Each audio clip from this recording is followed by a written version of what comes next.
Hi, I'm Marie Hopkinson, the product creator of the Fragrant Earth Incense range. Today we're going to talk about the 5-element incense, how you can use it, what it is, and what's the 5 elements all about. So let's get started. Firstly, there's 5 different incenses, one for each of the elements. You've got wood, fire, earth, metal, and water. They're different blends for different seasons of life, different emotional things, different uses. So the smells that they have different uses. And today we're going to talk about what that means and how that might be able to, how you might be able to utilize those in your own life. So before we get started, let's just talk about incense itself. So what is incense, right? Most people are familiar with incense being a stick of incense. Now this is a Tibetan one. It's a very thick kind of stick of incense, and what we would do is light that up. Once you light up your stick of incense, it will catch on fire like that. And then you let the smoke go out, and you start to smell the smell. So what actually is this? What is in this stick, or what is this stick made of? I'm just going to put that one out there. Incense is made out of all kinds of ingredients, including different plant parts. It can be resin. It has to be something that's going to combust. It has to be something that's going to light up. Now, with some kinds of incense, very high quality incenses, you typically won't find glue. But you can't be sure, because you don't really know who's put what in here. And sometimes with different qualities of incense, they may put products in there that help it to stick together. So essentially they get all the raw ingredients and roll it into a stick. Some of these are hand rolled, some of them are machine rolled. And in order to make that commercially viable, sometimes glue is used. Now you don't want to be breathing in glue. Certainly you don't want to be breathing in glue. Sometimes incense is molded around a stick of wood, and that a very fine, small amount of wood is burned with the incense, and that can create its own smell in itself, and that's totally fine. The incense that we make is completely pure in terms of it's only got plant products and essential oils. There's no fragrance oils. So if you're not sure what's the difference between an essential oil and a fragrance oil, an essential oil is the essence that comes from the plant, like it's purely extracted from that. It's not a chemical reproduction. So when you spray a perfume on yourself, that's usually created out of a perfume oil. Now, there's sometimes perfume oils are created out of essential oils, but they're not as pure as an essential oil. And certainly for perfumes, that's fine for just the smell of something. But if you want like a medicinal property out of an oil, you're going to ingest it. Like you don't ingest this incense, but let's say with an essential oil, you're going to ingest, like you're going to drink a drop of it in a bottle of water or something like that.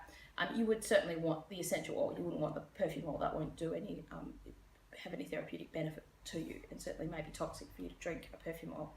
So what I'm getting at is that if you're spraying on a perfume, you're just getting something for the smell of it, then perfume oils can be totally fine.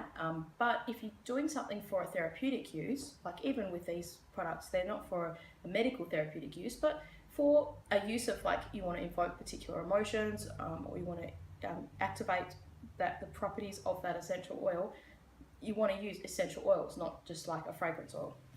So essential oils are exactly that. They are an oil. So this is a bottle of lavender oil, and then you can just see different oils will have different colours, and lavender oil is just an oil. So that's got an incredible huge amount of smell that we can kind of get out of that straight away as soon as we open the bottle. So what we do with our product, this range, is it's basically the plant. So this one here from Mindful has got star anise in it. So this is a container of star anise. So your aniseed type of smell. These ones, you might have used these in cooking. So we actually just get this product and we grind it down into a powder. So when a herb becomes a powder, it's very fine, and like something like this. So there's a herb that's basically just ground into a powder.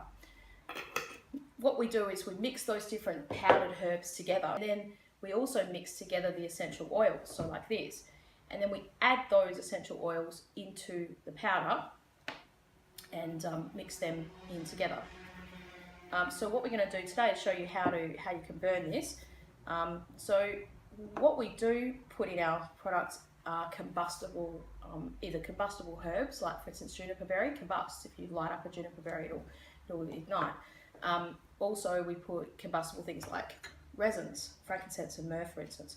So here's some frankincense. This is what frankincense looks like when it's just in its raw form. It's a sap that comes out of a tree, and we can light this little baby up, which is just all pure frankincense. What happens is it'll just start to bubble, and so that's completely combustible, right?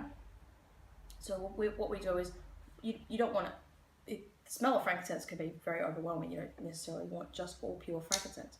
So what we do is we use that frankincense in different blends. Another one that's also combustible is myrrh. So here's a little bit of myrrh resin. Myrrh's kind of got a, what I might do is show you on this dish here. It's kind of a, frankincense has a sweet smell. Myrrh does also have a bit of a sweet smell as well. But as you can see, myrrh just combusts and goes on fire. So what we do is we grind this again into a powder. It becomes very sticky and thick, kind of very much like a glue itself. So it's like a natural glue.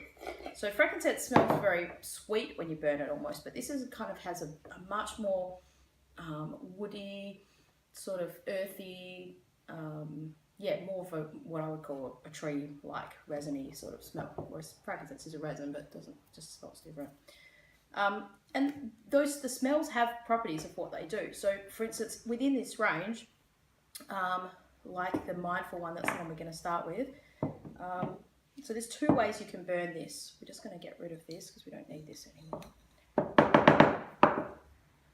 So what you want to do, you get your element incense, and there's two ways to do it. One is you can put it into the top of an oil burner. So this is an oil burner that I had a soy melt in before. Just get rid of that. We don't need that anymore. We're just going to chuck that straight in the top of the burner. Light up our tea light candle. Put that underneath. Really, really easy.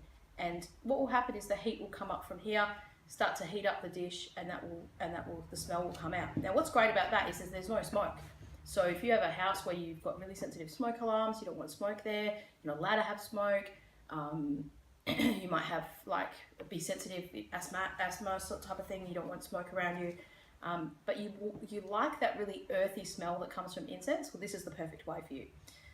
The other benefit of doing it like this is you can reuse the incense. So if you combust this, it will actually just disappear. It'll go into, we'll have a look in a minute, it'll just go into nothing eventually. But this way you can burn it, you can let the smell come out, this will get a little bit hot, and then you can just kind of dig it around the next time, and it will start to dry out. So you can only really use it like two times, maybe 3 times.